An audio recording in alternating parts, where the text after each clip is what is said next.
कभी बिहार में सुशासन बाबू के नाम से चर्चित रहे नीतीश कुमार की चर्चा अब पाला बदलने के लिए हो रही है। पिछले 11 सालों में उन्होंने 5 बार यू टर्न लिया है। सबसे पहले 2013 में उन्होंने भारतीय जनता पार्टी से गठबंधन तोड़ा और फिर आरजेडी के साथ जुड़े। तब से उनका आना जाना लगा रहा। साल 2024 में नीतीश कुमार ने एक बार फिर पलटी मारी है। उन्होंने आरजेडी का साथ छोड़कर एनडीए के साथ मिलकर सरकार बना ली। नीतीश के यू टर्न पॉलिटिक्स की वजह से बिहार में बीते 11 सालों में 50 से ज्यादा विधायक मंत्री बन चुके हैं, जबकि 3 डिप्टी सीएम भी बिहार को मिले हैं। ऐसा नहीं है कि नीतीश कुमार पलटी मारने वाले इकलौते नेता है, बल्कि इसके अलावे भी बिहार के कई नेता पलटी मारने में रिकॉर्ड बना चुके हैं। नीतीश को तो छोड़िए, बिहार में पलटी मार नेताओं की लंबी लिस्ट है। कोई 11 तो कोई 7 बार यू टर्न ले चुके हैं।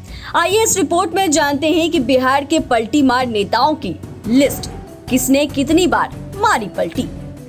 दरअसल नीतीश कुमार ने पहली बार 2013 में पाला बदला था। उस समय उन्होंने बीजेपी के साथ जदयू के 17 साल लंबे राजनीतिक गठबंधन को खत्म करने का फैसला किया था।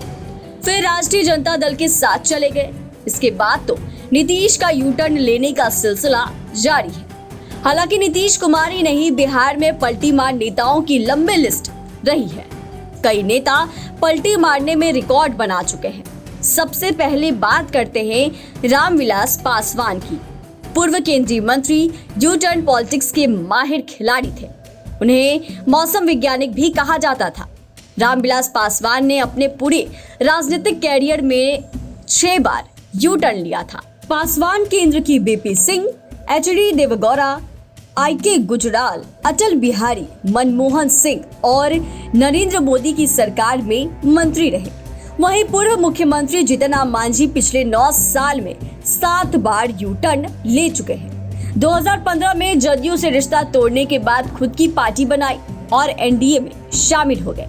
फिर 2017 में मांझी एनडीए से अलग हो गए और यूपीए में शामिल हो गए। इसके बाद 2019 के लोकसभा चुनाव में खाता भी नहीं खुला। इसके बाद नीतीश के सहारे मांझी फिर एनडीए में पहुंच गए। 2020 में एनडीए के साथ मिलकर चुनावी मैदान में उतरे, जहां मांझी की पार्टी 4 सीटों पर जीत दर्ज की। 2022 में जब नीतीश कुमार एनडीए से अलग हुए तो मांझी भी उनके साथ महागठबंधन में आ गए। फिर 2023 में उन्होंने नीतीश कैबिनेट से खुद की पार्टी को अलग कर लिया और मांझी फिर बीजेपी के साथ चले गए। अब बात करते हैं उपेंद्र कुशवाहा की। राष्ट्रीय लोक जनता दल के मुखिया और पूर्व केंद्रीय मंत्री भी पलटी मारने में माहिर हैं। कुशवाहा अब तक 7 बार पलटी मार चुके हैं। 1985 में जनता दल से राजनीतिक कैरियर की शुरुआत करने वाले कुशवाहा अभी एनडीए का हिस्सा है।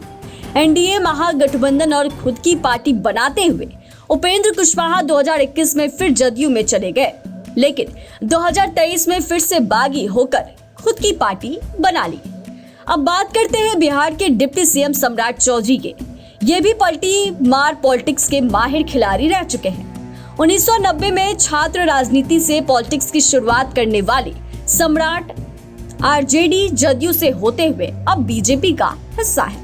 1999 में राबड़ी सरकार में सम्राट चौधरी को मंत्री बनाया गया था। हालांकि उम्र को लेकर हुए विवाद के बाद राबड़ी देवी ने सम्राट से इस्तीफा ले लिया। वह 2014 में तब सुर्खियों में आए जब उन्होंने आरजेडी के 13 विधायकों के साथ पार्टी तोड़ दी। चौधरी सभी विधायकों के साथ नीतीश कुमार के साथ चले गए। फिर 2014 में मोदी के पीएम बनने के बाद मुख्यमंत्री पद से नीतीश कुमार ने इस्तीफा दे दिया और जीतन राम मांझी बिहार के मुख्यमंत्री बनाए गए। सम्राट चौधरी को मांझी कैबिनेट में जगह मिली। फिर जदयू में खटपट शुरू हो गई। नीतीश ने मांझी से इस्तीफा देने के लिए कहा, लेकिन उन्होंने बगावत कर दी। फिर इसके बाद 2017 में सम्राट ने बीजेपी का दामन थाम लिया। अब आखिर में बात करते हैं कद्दावर समाजवादी नेता जगदेव प्रसाद के बेटे नागमणि की।